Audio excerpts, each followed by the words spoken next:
Goa Daman డయ్యూలు union టెరిటరీగా ఉంటుందా లేక మహారాష్ట్రలో కలిసిపోవడానికి సిద్ధమవుతుందా అనే దానిపై ప్రజాభిప్రాయ సేకరణ చేపట్టారు. 1967 జనవరి 16వ తేదీన చేపట్టిన ఈ ప్రజాభిప్రాయ సేకరణలో యూనియన్ టెరిటరీగానే కొనసాగించాలని అక్కడి ప్రాంత ప్రజలు తీర్మానం చేశారు. నెంబర్ 2, 2010 జనవరి 16వ తేదీన అప్పటి ఉమ్మడి ఆంధ్రప్రదేశ్ గవర్నర్గా నరసింహన్ నియమించబడ్డారు. ఆంధ్రప్రదేశ్, తెలంగాణ రాష్ట్రాలు ఏర్పడిన తరువాత 2 తెలుగు రాష్ట్రాలకు ఉమ్మడి గవర్నర్గా కూడా కొనసాగారు.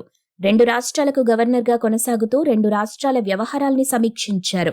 అనంతరం తెలంగాణకు తమిళసై సౌందర్యరాజన్, ఆంధ్రప్రదేశ్ గవర్నర్గా విశ్వభూషణ్ హరిచందన్ నియమించబడ్డారు. ప్రముఖ బాలీవుడ్ నటుడు సిద్ధార్థ్ మల్హోత్రా 1985 జనవరి 16వ తేదీన జన్మించారు.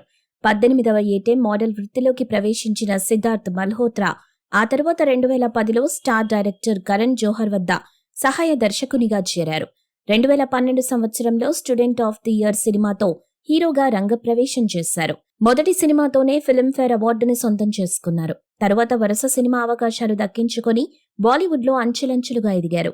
బాలీవుడ్ సినిమాల్లో తన సత్తా చాటుతూ మరోవైపు ఎన్నో రకాల బ్రాండ్ల ఉత్పత్తులకు బ్రాండ్ అంబాసిడర్గా కూడా కొనసాగారు సిద్ధార్థ్ మల్హోత్రా.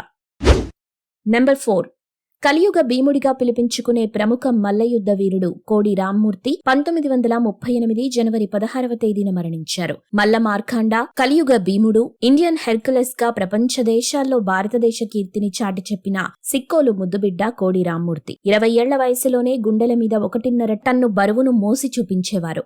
బర్మాలో ఆయనపై హత్యాయత్నం జరగడంతో విదేశీ ప్రదర్శనలు నిలిపివేసి స్వదేశంలోనే స్థిరపడ్డారు. మల్లయోధుడు కోడి రామ్మూర్తి పుట్టిన ఊళ్ళోనే తాము పుట్టామని వీరఘట్టం వాసులు ఇప్పటికీ గర్వంగా చెప్పుకుంటారు.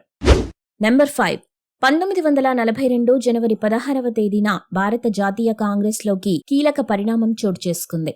మహాత్మాగాంధీ తరువాత భారత జాతీయ కాంగ్రెస్ అధిపతిగా జవహర్లాల్ నెహ్రూ నియమితులయ్యారు.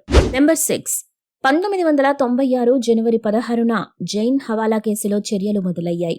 కోట్లాది రూపాయల జైన్ హవాలా కేసులో అప్పటి కేంద్ర మంత్రి విసి శుక్లా, బలరాం ఝుకర్, మాధవరావు సింధియా, బీజేపీ అధ్యక్షుడు ఎల్కే అద్వానీ, అర్జున్ సింగ్, దేవీలాల్ సహా మరికొందరు ఛార్జిషీట్ వేశారు. వీరిని విచారించేందుకు సిబిఐ అనుమతి కోరింది. దీంతో లోక్సభ సభ్యత్వానికి ఎల్కే అద్వానీ రాజీనామా చేశారు.